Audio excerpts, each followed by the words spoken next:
এই রীতি দেখ দেখ, ওই ছেলেটা থার গাড়ি নিয়ে দাঁড়িয়ে আছে, মনে হচ্ছে অনেক বড় লোকের ছেলে হবে। এইটা তো দাঁড়াও দাঁড়াও। আরে সর্বনাশ, কত সুন্দর গাড়ি রে, এরকম গাড়ি তুমি জীবনেও দেখিনি। বলছি গাড়িটার নাম কি? এই গাড়িটার নাম থার। ও, এই সেই থার, এর কথা আমি অনেক শুনেছি কিন্তু কখনো দেখিনি, আজ আমি নিজের চোখে দেখলাম। গাড়িটা নিশ্চয়ই আপনার শ্বশুরে দিছে, তাই না?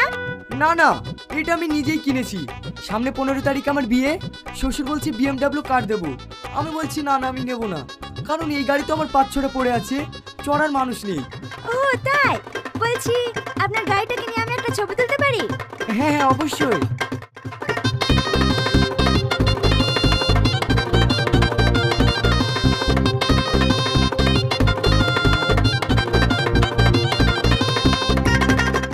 কি হয়েছে? 50 লাখ টাকা লস হয়েছে তো কি হয়েছে? গত মাসেতে 2 কোটি টাকা লাভ করেছি।